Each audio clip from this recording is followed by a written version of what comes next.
नमस्कार, आप देख रहे हैं हिंदी खबर। आपके साथ मैं अंजलि झा। आप सभी का स्वागत करते हैं हमारे इस बुलेटिन में।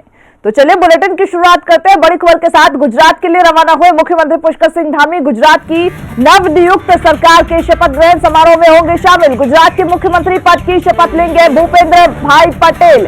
तो बड़ी खबर आपको इस वक्त की बता दें, जहां पर गुजरात के लिए मुख्यमंत्री पुष्कर सिंह धामी रवाना हो गए हैं गुजरात की नवनियुक्त सरकार के शपथ ग्रहण समारोह के लिए रवाना हुए हैं, जहां पर आज गुजरात के मुख्यमंत्री का शपथ ग्रहण समारोह है। गुजरात में नई सरकार का जो गठन है वो आज किया जाएगा और इसी को लेकर के आज सीएम भी पहुंचेंगे इस शपथ ग्रहण समारोह में। गुजरात के मुख्यमंत्री पद की शपथ भूपेंद्र भाई पटेल दूसरी बार लेंगे। ऐसे में जो तमाम मुख्यमंत्री हैं, बीजेपी शासित राज्यों के मुख्यमंत्री को बुलाया गया है और इसी के तहत उत्तराखंड के सीएम भी इस दौरान पहुंचेंगे। गुजरात के मुख्यमंत्री सीएम पुष्कर सिंह गुजरात के मुख्यमंत्री के समारोह में, शपथ ग्रहण समारोह में सीएम पहुंचेंगे और साथ ही हालांकि उसके लिए अभी से ही रवाना भी हो चुके हैं। तो दिल्ली से बड़ी खबर की ओर करने जा दिल्ली में उत्तराखंड के सभी सांसदों की आज जो है बैठक होगी। उत्तराखंड प्रभारी दुष्यंत गौतम सांसदों के साथ अहम बैठक करेंगे। पूर्व सीएम रमेश पोखरियाल निशंक के घर पर सांसदों की बैठक होगी। वही साथ ही आगामी लोकसभा चुनाव को लेकर के मंथन किया जाएगा। तो बड़ी खबर आपको बता दें कि जहां पर आगामी लोकसभा के चुनाव को लेकर के मंथन किया जाएगा, उत्तराखंड के सभी सांसदों के आज जो है बैठक होगी। उत्तराखंड प्रभारी दुष्यंत गौतम सांसदों के साथ अहम बैठक करेंगे। वही ये जो बैठक है पूर्व सीएम रमेश पोखरियाल निशंक के घर पर ये सांसदों की अहम बैठक होनी है। आगामी लोकसभा चुनाव के मद्देनजर ये बैठक बताई जा रही है और उस पर मंथन किया जाएगा। उत्तराखंड के सभी सांसदों के साथ आज अहम बैठक की जाएगी। उत्तराखंड प्रभारी दुष्यंत गौतम सांसदों के साथ बैठक करेंगे। आगामी चुनाव को लेकर के रणनीति बनाई जाएगी। पूर्व सीएम रमेश पोखरियाल निशंक के आवास पर यह बैठक हो रही है। आगामी लोकसभा चुनाव को लेकर के ये बैठक बताई जा रही है और बैठक में उसको लेकर के भी चर्चा होगी और साथ ही साथ आगे की क्या कुछ रणनीति होगी उस पर भी चर्चा की जाएगी। उसके लिए मंथन किया जाएगा। तो दिल्ली में आज उत्तराखंड मंत्रियों की अहम बैठक बताई जा रही है। आगामी लोकसभा चुनाव के मद्देनजर ये बैठक बताई जा रही है। दिल्ली में उत्तराखंड के सभी सांसदों के साथ अहम बैठक होनी है। उत्तराखंड प्रभारी दुष्यंत गौतम सांसदों के साथ अहम बैठक करेंगे। आगे की रणनीति को लेकर के इसमें चर्चा की जाएगी, किस तरीके से लोकसभा चुनाव की तैयारियां की जाए, तो उसको लेकर के इसमें चर्चा की जाएगी। हालांकि बता दें कि लोकसभा चुनाव आने वाले दिनों में ही है। ऐसे में इससे पहले ये बैठक बेहद अहम बताई जा रही है, जहां सभी सांसद मौजूद रहेंगे। सभी सांसदों के साथ उत्तराखंड प्रभारी दुष्यंत गौतम बैठक करेंगे और इस बैठक में इस मुद्दों पर चर्चा होगी और साथ ही साथ इस तरीके से उत्तराखंड को विकास के मामले में और आगे बढ़ाया जाए, उसको लेकर के भी ये बैठक अहम बताई जा रही है। कोटद्वार से बड़ी खबर की ओर रुख कर ले। नार्को टेस्ट के वीआईपी के नामों का ऐलान होगा। नार्को टेस्ट से अब वीआईपी के नामों का ऐलान होगा। अंकिता हत्याकांड मामले में आज अहम सुनवाई करेगा कोटद्वार जिला न्यायालय। नार्को टेस्ट को लेकर के एसआईटी ने न्यायालय में अर्जी दाखिल की है। तो बड़ी खबर आपको बता दें, जहां पर कोटद्वार में नार्को टेस्ट से अब जो वीआईपी गेस्ट, जिस पर लगातार सवाल उठाते हुए नजर आ रहे हैं सभी जो पब्लिक है, वो आम जनता ये कहते हुए नजर आ रही कि वीआईपी गेस्ट कौन था, उसके नाम को सामने लाया जाए और इसी की मांग को लेकर के अब नार्को टेस्ट से खुलासा होगा कि आखिर वो वीआईपी कौन था, जिसके बारे में बार बार इस पूरे जिक्र में स्टार्टिंग से लेकर के अभी तक जिसके नाम भले ही सामने नहीं आए हैं, लेकिन वीआईपी गेस्ट का जिक्र जरूर बार बार किया जा रहा है। अंकिता हत्याकांड मामले में आज सुनवाई करेगा कोटद्वार जिला न्यायालय। ऐसे में तमाम जो दलीलें हैं वो रखी जाएगी। एसआईटी ने न्यायालय में अर्जी दाखिल की है। नार्को टेस्ट से उस वीआईपी का नाम सामने आएगा, नामों का पर्दाफाश होगा, जिसको लेकर के आम जनता में आक्रोश है। तरह तरह की नारेबाजी की जा रही, सीबीआई जांच की मांग की जा रही है और जो आरोप है वो पुलिस पर लगाए जा रहे हैं। ऐसे में सवाल यह है कि आखिर वो वीआईपी कौन होगा और आज नार्को टेस्ट से उसके नामों का खुलासा भी हो सकता है। देहरादून से एक और बड़ी खबर की ओर कर ले। खाली जमीनों को लीज पर देगा परिवहन निगम। ड्रोन होटल के पास जमीन को 90 साल की लीज पर देने का टेंडर निकाला गया। कोई भी कॉमर्शियल बिजनेस शुरू कर सकता है लीज धारक। नगर निगम की करोड़ों की संपत्ति का भी चिन्हीकरण हुआ है। परिवहन मंत्री चंदन राम दास के निर्देश पर जमीन का सर्वेक्षण हुआ है। जमीनों को लीज पर देने से कई करोड़ रुपए बढ़ सकता है राजस्व। तो बड़ी खबर आपको बता दें, जहां नगर निगम की करोड़ों संपत्ति पर लीज पर दिया जाएगा। परिवहन मंत्री चंदन राम दास के निर्देश पर जमीन का सर्वेक्षण हुआ है। जमीनों को लीज पर देने से कई करोड़ रुपए बढ़ सकता है राजस्व। तो देहरादून से आपको बड़ी खबर बता दें, खाली जमीनों के लीज पर परिवहन विभाग देगा। ड्रोन होटल के पास जमीन को 90 साल की लीज पर देने का टेंडर निकाला गया। कोई भी कॉमर्शियल बिजनेस शुरू कर सकता है लीज धारक।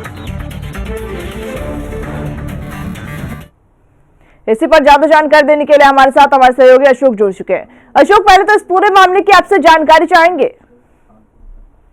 देखिए, बिल्कुल अंजलि, आपको बताऊं कि जो इस समय खाली जमीनें जो पड़ी हुई हैं, अगर उत्तराखंड में बात करें, परिवहन निगम की जो है उनको लीज पर देने की बात कही जा चुकी है। परिवहन मंत्री चंदन राम दास के जो निर्देश पर ये साफ तौर पर कहा गया है कि निगम की जितनी भी संपत्तियां होंगी उनको साफ तौर पर उनका सर्वेक्षण कराने के बाद उनको 90 साल की लीज पर दिया जाए। और कहीं ना कहीं कहा जा सकता है कि एक महत्वपूर्ण निर्णय भी जो है विभाग जो ऐसे में विभाग द्वारा लिया गया है, क्योंकि लीज धारक, अगर इसकी बात करें तो लीज धारक उसमें पूरे का पूरा अगर ओवरऑल अगर देखा जाता है तो लीज धारक इसमें कमर्शियल बिजनेस हो सकता है, कर सकता है, बिल्डिंग और इसी के साथ साथ group housing, home stay, petrol pump, relate state और इंस्टीट्यूट एजुकेशन से संबंधित कुछ भी यहाँ पर खोल सकता है। यानी कि अगर कहा जा सकता है कि कोई भी बिजनेस से रिलेटेड कोई भी इस पर काम कर सकता है, वो भी पूरे 90 साल तक। इससे निगम की जो करोड़ों की जो संपत्ति है उसको चिन्हीकरण सबसे पहले किया जाएगा। और कहीं ना कहीं जमीनों को लीज पर देने पर सबसे बड़ा फायदा ये होगा कि प्रदेश का राजस्व बढ़ेगा। प्रदेश का राजस्व बढ़ेगा तो कहा जा सकता है इसको बहुत ही ज्यादा फायदा भी जरूर होगा। अगर बात करें वहाँ पर कुछ देहरादून की, अगर आपको बताऊं तो इस समय देहरादून में ही प्रिंस चौक स्थित एक ड्रोन होटल है। ड्रोन होटल के नजदीक में जितनी भी जो जमीनें पड़ी हैं परिवहन निगम की, उसको लेकर के भी दिशा निर्देश दिए गए हैं और परिवहन निगम की जो जमीनें हैं उसका भी चिन्हीकरण किया जाएगा। उस चिन्हीकरण के बाद जब ये सामने आएगा कि कितनी जमीन ऐसे पड़ी हुई है तो उसको लेकर के जो है 90 साल की लीज पर दिया जाएगा। जी बिल्कुल, देखा जाए कहीं ना कहीं अशोक, जमीन को लीज पर देना, क्योंकि देखा जा रहा है कि कई जमीनें ऐसी है जहां पर खाली पड़ी हुई है, कूड़े वहां पे पड़े हुए हैं, कोई काम नहीं आ रहा वो जमीन। तो एक बड़ी खबर कहा जा सकता है, क्योंकि अब वो जो जमीन है वो कहीं ना कहीं काम आएगा और राजस्व को तो फायदा होगा वो अलग। निश्चित तौर पर देखिए, अगर सबसे पहले बात करें तो परिवहन निगम ने कहा जा सकता है कि महत्वपूर्ण निर्णय लिया है। निगम की जितनी भी जमीनें होंगी का जो सबसे पहले उनको चिन्हीकरण किया जाएगा। राजधानी देहरादून में इस समय जिस तरह से प्रिंस चौक स्थित परिवहन निगम की काफी जमीन ऐसे में पड़ी हुई है जो ड्रोन होटल के पास है, और ड्रोन होटल के पास उस जमीन का चिन्हीकरण किया जाएगा, उसको मेजरमेंट किया जाएगा कि आखिरकार की वो जो जमीन है वो पूरी कितनी है। उसका चिन्हीकरण करने के बाद उसको 90 साल के लीज पर दिया जाएगा। या और खुद परिवहन मंत्री चंदन राम दास ने निर्देश दिए हैं, जिसके बाद से विभाग ने इस पर काम करना भी शुरू कर दिया है। और कहा जा सकता है कि बहुत बड़ा फायदा भी होगा ऐसे में विभाग को, और सबसे बड़ा फायदा जो होगा वो सरकार को होगा, क्योंकि ऐसे में इसको लीज पर देने के बाद 90 साल का जब लीज पर दिया जाएगा उसका पूरा एक जीव तैयार हो जाएगा, तो इसको सरकार को बहुत इसका फायदा होगा, राजस्व भी कहीं ना कहीं बढ़ेगा। बिल्कुल, बहुत शुक्रिया अशोक हमारे साथ जुड़ने के लिए। तो वही अगली खबर की ओर रुख कर ले। भाजपा राज्य के 51% वोटों को अपने पक्ष में लाने के लिए अब घर घर जाएगी। बीजेपी के इस मिशन के तहत पार्टी कार्यकर्ता घर घर जाकर लोगों से उनकी समस्याएं पूछेंगे और उनके समाधान कराने का प्रयास भी करेंगे। बीजेपी कार्यकर्ता प्रदेश में दूसरे राज्यों के रह रहे लोगों से भी संपर्क साधेंगे। देखिए इस पूरे रिपोर्ट को। 51% वोट शेयर पुख्ता करने में जुटेगी भाजपा। निकाय लोकसभा चुनाव के लिए बीजेपी की रणनीति। घर घर जाकर लोगों से संपर्क साधेंगे बीजेपी कार्यकर्ता। प्रदेश में रह रहे दूसरे राज्यों के लोगों से भी करेंगे संपर्क।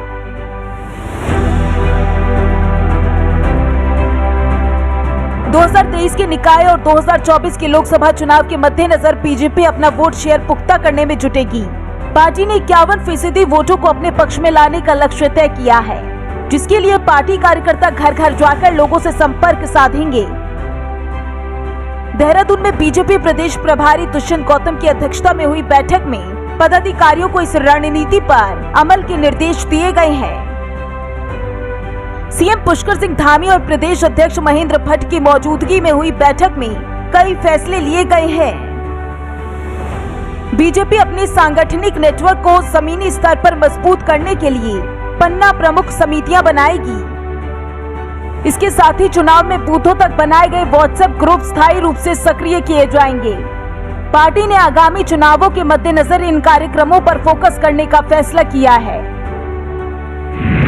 राज्य में 51% वोट अपने पक्ष में करने में जुटेंगे बीजेपी कार्यकर्ता। घर जाकर लोगों से मिलेंगे, सुनेंगे समस्याएं, समाधान का करेंगे प्रयास। बूथों तक बनाए गए व्हाट्सएप ग्रुप स्थायी रूप से किए जाएंगे सक्रिय।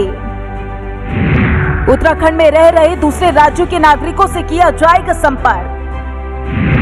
दूसरे राज्यों के स्थापना दिवस, त्योहार और उत्सव मनाएगी बीजेपी।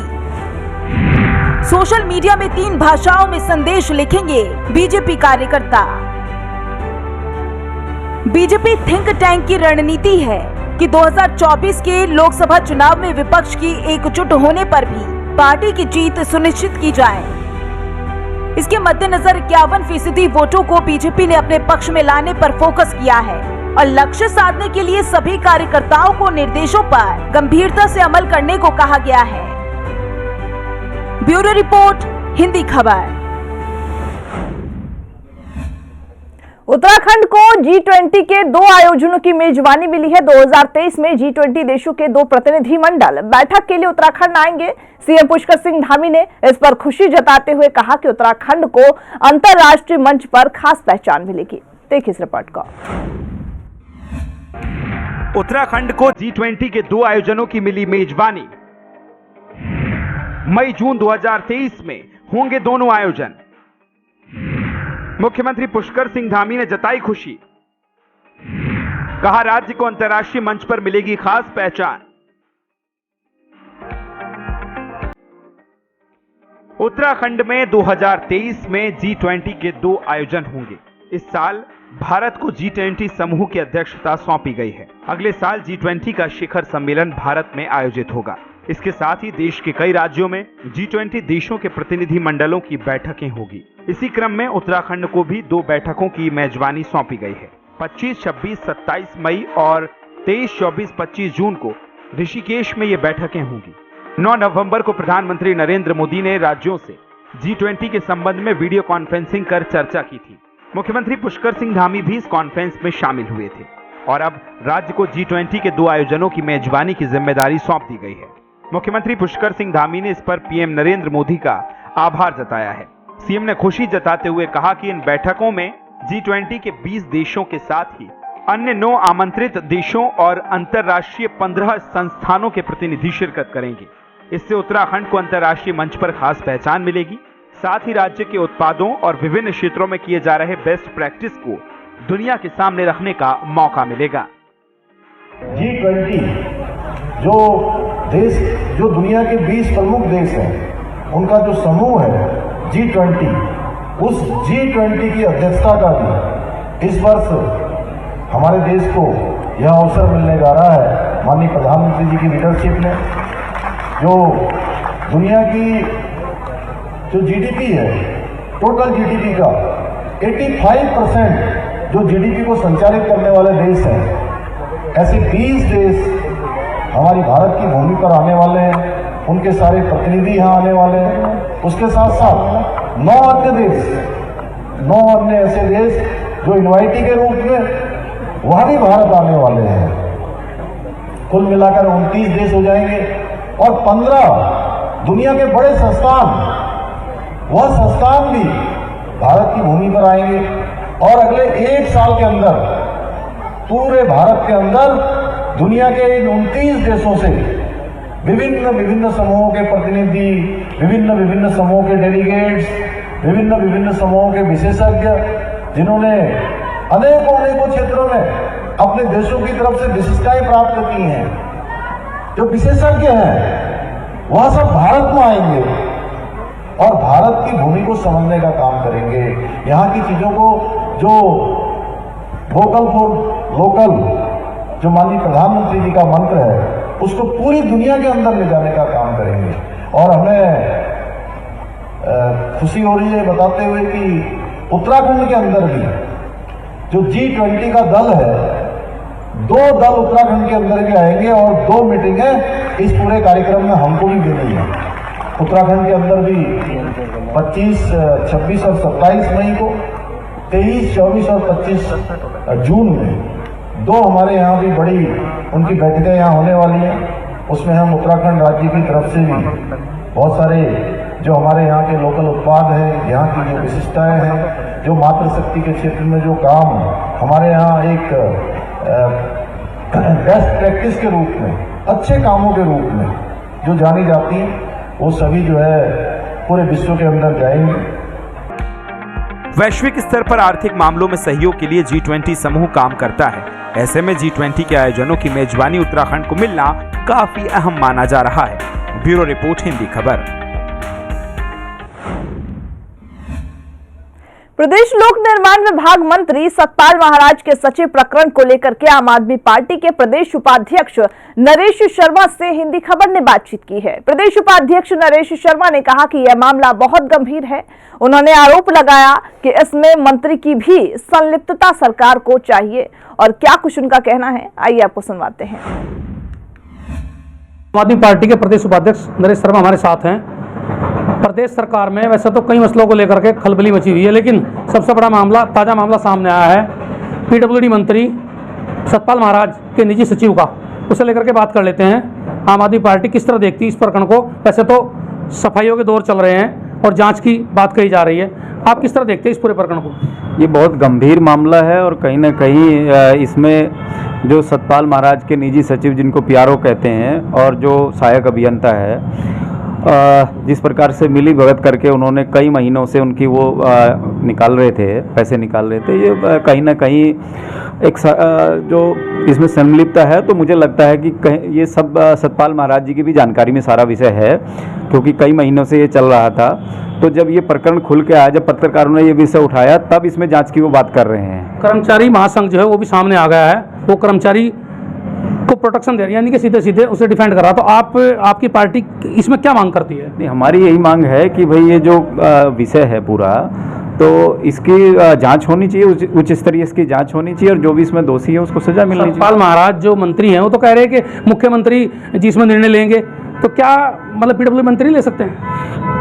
अब सतपाल महाराज, क्योंकि उनके विभाग का जुड़ा हुआ मामला है, तो वो बचाने का ही प्रयास करेंगे, तो वो इसीलिए मुख्यमंत्री जी पे वो डाल रहे हैं। तो मुझे लगता है कि इसमें सतपाल महाराज जी पर भी अगर इसमें उसका PRO दोषी पाया जाता है अगर जांच में, तो मुझे लगता है कि सतपाल महाराज पे भी कार्रवाई होनी चाहिए। यानी कि वो इन्वॉल्व हैं आपकी नज़रों में? सतपाल महाराज भी बिल्कुल। अगर मान लिया मेरा यदि परिवार का कोई गड़बड़ करता है, घर का कोई गड़बड़ करता है, तो लोग मुझे ही कहेंगे कि भाई आप तो परिवार उस विभाग के वो मुखिया हैं, और उन पर कार्रवाई निश्चित रूप से होनी चाहिए, मुझे लगता है। चलिए, नरेश शर्मा कह रहे हैं कि जिस विभाग से संबंधित सचिव है, ऐसा हो ही नहीं सकता कि 6 माह बीत जाएं और उनकी नॉलेज में ना हो। विदेश का दौरा करके आए हैं, तमाम खेल नीचे खेला जाता रहा। अब ये मांग कर रहे हैं कि इनकी पार्टी मांग करती है कि मंत्री पर भी मतलब पहले जांच हो फिर कार्रवाई हो। आने वाला वक्त बताएगा किस तरह इस पूरे प्रकरण को लेकर के सरकार जांच कराती है और क्या कार्रवाई होती है। जसवीर सिंह, हिंदी खबर, अक्सर। अल्मोड़ा में निर्माणाधीन बहुउद्देशीय बस अड्डा मानकों के अनुरूप नहीं बन रहा है। पिछली सरकार ने इसके लिए करीब 16.50 करोड़ रुपए का बजट स्वीकृत किया गया था, लेकिन वर्तमान सरकार ने बजट में कटौती कर सिर्फ 14.09 करोड़ रुपए की मंजूरी दी है, जिसके सापेक्ष में 11.78 करोड़ का बजट मिल गया है, जिसमें सिर्फ रोडवेज की बसों का संचालन किया जा सकेगा, जबकि इसमें टैक्सी, KMU की बसों का संचालन नहीं हो पाएगा। तो वही रोडवेज प्रशासन का यह कहना है कि जिस उद्देश्य से बस अड्डा का निर्माण किया जाना था वो अब काम नहीं हो सकेगा।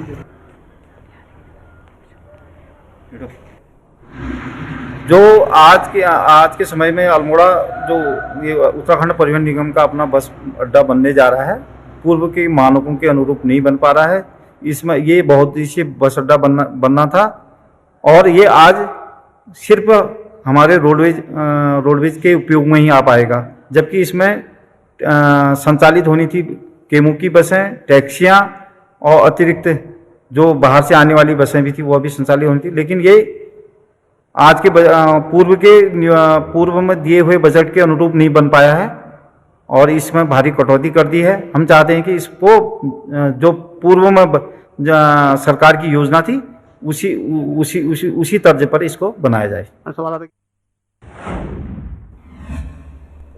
देर रात रुड़की के गंगनहर कोतवाली क्षेत्र में एक फैक्ट्री में भीषण आग लग गई, जिसके बाद फैक्ट्री में रखा करोड़ों का सामान जलकर राख हो गया। वहीं मौके पर पहुंची फायर ब्रिगेड की टीम ने कड़ी मशक्कत के बाद आग पर काबू पाया।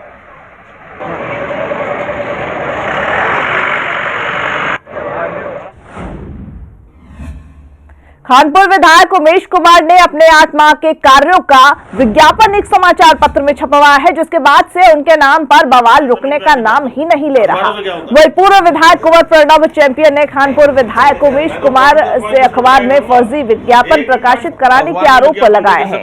साथ ही धमकी देते हुए यह भी कहा कि खानपुर की जनता को गुमराह न करे, नहीं तो क्षेत्र के लोगों का साथ मिलकर वो खुद उमेश कुमार को गाड़ी से खींचकर सड़क पर ठोक देंगे। एक भी पॉइंट अखबार में विज्ञापन देके सभी झूठ परोसा जा रहा है इस विधायक द्वारा। एक भी पुलिया तो बताओ जो तुमने अपने खर्चे से बनाई है, क्यों झूठ बोलते हो?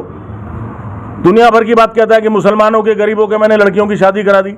अरे भाई, तुमने अपनी कोई फॉर्म बना रखी है, उसके नाम से तुम रसीद काटते हो, लाखों रुपए जेके टायर वालों से तुमने ले लिया, वहां के कारिंदों से, ठेकेदारों से ले लिया। तुमने अपने घर से क्या लगाया?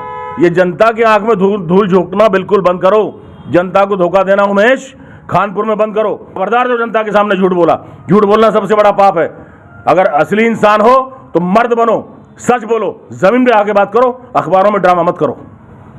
कि जो यहाँ पर विधायक बने हैं अभी खानपुर विधानसभा से, वो केवल झूठ का पुलिंदा बांध रहे हैं, जनता को गुमराह कर रहे हैं। आज मैंने एक अखबार में पढ़ा है 22 बिंदु उन्होंने दे रखे हैं, उसमें एक भी सच नहीं है, टोटल कोरा झूठ है और केवल फेसबुक और मीडिया को भ्रमित करके जनता को गुमराह कर रहे हैं। और अगर इनको जनता की इतनी फिक्र है तो क्यों नहीं क्षेत्र में फ़ोन उठाते? जिनको कार्य पड़ता है ना किसी का फ़ोन उठाते हैं ना क्षेत्र में आते हैं। और सिडकुल की जो बात कर रहे हैं, ये तो सन 2019 में जो कुंवर प्रणव सिंह चैंपियन है उनके द्वारा जो बीजेपी सरकार है स्थापित करा दिया गया था। इसको लेकर उत्तराखंड में भ्रामक प्रचार कर रहे हैं, केवल झूठा प्रचार और झूठे नेता हैं। अगर इस तरीके से यहाँ पर चलेगा तो हम सड़कों पर आकर इनका विरोध करेंगे। मेरा तो एक ही कहना है विधायक ये से कि ये झूठ का पुलिंदा जो है जनता के बीच में आकर के खोलो। आपने जो विकास कार्य किया है वो जनता के बीच में आकर बताओ। ये पेपरों पे या फेसबुक पे यूट्यूब पे मत डालो। हमें आपको पता है कि आप कितने काम करने वाले हैं। जितनी सड़कें आपने बनवाई हैं वो उन पर जो है पूरे हाईवे चल रहे हैं, पूरा ट्रैफिक चल रहा है, फुल चल रहा है। सबको पता है कितना काम कराया आपने क्षेत्र में। सड़कें नपवा दी, फिर तेजी में घेर लिए चुनाव के समय लोगों का। कहाँ है वो आपका शुगर मिल? कहाँ गया वो भंगेली का गेट? कहाँ गया वो आपका? और आप पहले एक बात बताइए, अब से 12 साल पहले 2010 में आपकी कितनी संपत्ति है, आज कितनी संपत्ति है? ये संपत्ति आई कहाँ? तो उत्तराखंड के हमारे इस बुलेटिन में बस इतना ही। मुझे दीजिए इजाजत। आप देखते रहिए हिंदी खबर।